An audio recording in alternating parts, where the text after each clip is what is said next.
चीन आणि रशिया या दोन महासत्तांचे अध्यक्ष शी जिनपिंग आणि व्लादिमीर पुतिन हे दोन नेते जेव्हा एकत्र आले तेव्हा त्यांच्या चर्चेचा विषय होता 150 वर्ष जगण्याचा।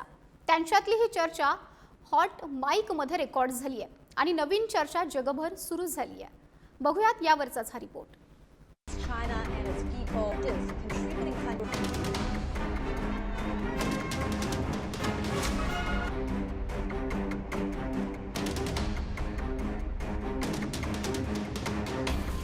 चीन रशियाच्या प्रमुखांमध्ये अमरत्वावर चर्चा। जिनपिंग पुतिन यांची हॉट माईक वरील चर्चा व्हायरल। महासत्तांमध्ये बायोटेक्नॉलॉजीवरून खलबत। त्याचं झालं असं की दुसऱ्या महायुद्धाच्या समाप्तीच्या 80व्या वर्धापन दिनानिमित्त काही दिग्गजांची भेट झाली। हे दिग्गज सुद्धा साधेसुधे नव्हते, तर ते होते जगात महासत्ता म्हणून इतर देशांवर वचक असणारे चीनचे अध्यक्ष शी जिनपिंग, रशियाचे अध्यक्ष व्लादिमीर पुतिन आणि उत्तर कोरियाचे हुकुमशहा Kim Jong Un.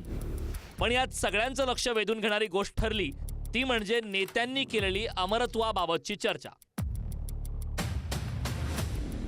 Xi Jinping पूर्वी 70 वर्षांचं होणं दुर्मिळ होतं, पण आता 70 वर्षाचे झाल्यावरही तुम्ही तरुण राहू शकता।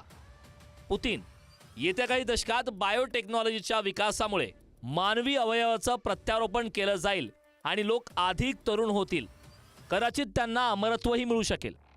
यावर शी जिनपिंग हसले आणि त्यांनी पुतिन यांच्याकडे पाहिलं। उपस्थित मान्यवरांपैकी कोणीतरी म्हणालं, काहींचा अंदाज आहे की या शतकात हे शक्य होईल, कदाचित लोक 150 वर्ष जगू शकतील। खरं म्हणजे हे नेते दुसऱ्या महायुद्धाच्या समाप्तीच्या 80व्या वर्धापन दिनानिमित्त आयोजित लष्करी परेडसाठी आले होते।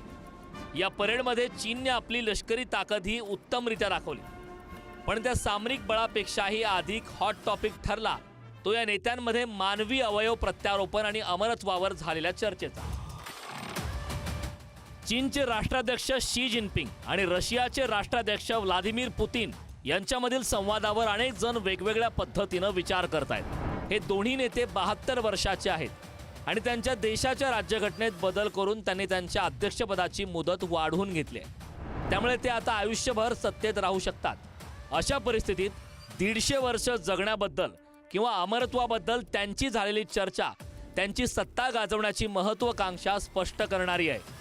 रिद्धी मात्रेसह ब्युरो रिपोर्ट, पुढारी न्यूज।